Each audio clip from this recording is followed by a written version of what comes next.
Destroying the Imperial Destroyer by Lucas B. Zack, a tall soldier with blue eyes and brown hair, along with a knack for getting into trouble, had always longed for adventure, but he was forced to fight for the Imperial Destroyers, and they would not rest until they had conquered the universe with their awesome Imperial battle station, which was also the living space for the army. Their only fear was Nian, a great monster that was said to be older than the dinosaurs. Zack had just got back from a tough battle against the Death Raiders, who are time-traveling aliens, so they always know what your next move is going to be. He longed to go to his quarters and rest, but he was summoned to the lab of Professor Max, who was a mad scientist that everybody rarely saw. It is said that he is working on a device that can destroy Nian. When Zack entered the lab, nobody was there, but there was an eerie glow coming from a strange box. He went in the box. Professor Max waved at Zack and said, "I'm sending you back in time to stop the Imperial Destroyer from ever being created so that we will all be free of them. Try and become allies with Nian. He, along with the Death Raiders, can help you destroy them for good. Goodbye, Zack. I hope you succeed." Suddenly, Zack got whooshed through time in a flutter of colors. Then suddenly it stopped. Zack opened the door of the time machine and found that he was in a grassy field with dinosaurs everywhere. Before Zack had time to get a good look at the valley, he saw a T-Rex charging at him, clearly intending to eat him. Zack barely dodged the T-Rex's mouth thanks to his soldier training, but he knew that he couldn't evade it for long. Luckily, just as the T-Rex was closing in on him, a big black beast came and made the T-Rex run away. Zack turned to see that the beast was Nian. Nian turned and stared at him, and it was then that Zack learned that Nian was not evil, and neither were the Death Raiders. They were just the protectors of the universe with Nian as their leader.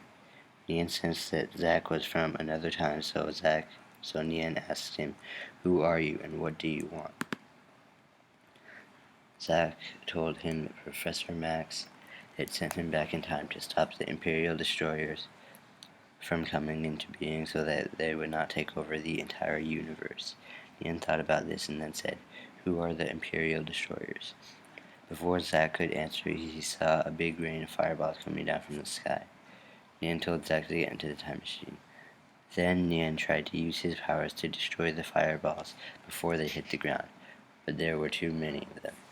The fire blocked Zack's view of what was happening, but he could tell it was pretty bad.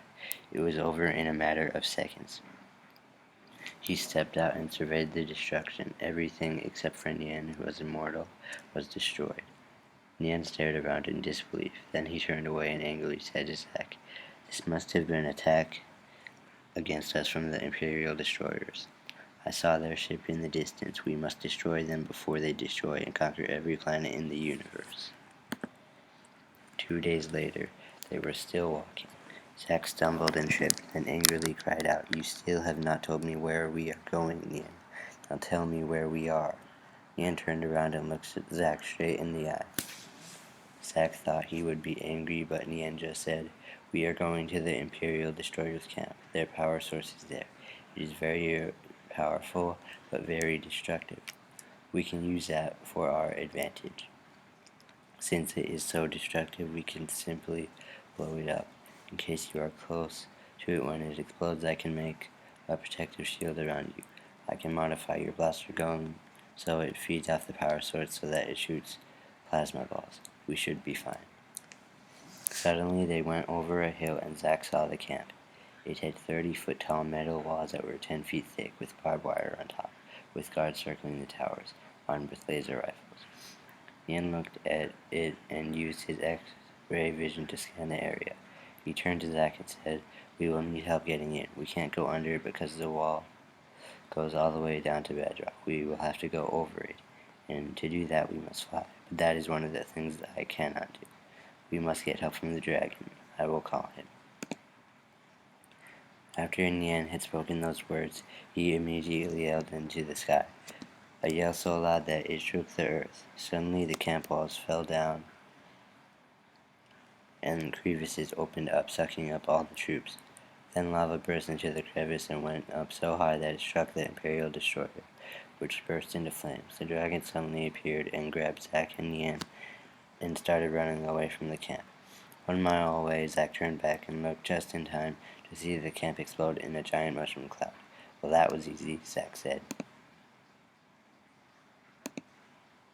Goodbye, Zack. You have completed your mission, Nian said. But how? Zack asked. I have not done anything. You have told me about the Imperial destroyers, and if you had not told me right now, they would have gained even more power, and it would have been impossible to stop them. You have saved the universe. Goodbye, Nian. I will see you in a couple hundred years. In a splash of color, Zack found himself back in his own time. He grinned. Hello, Nian.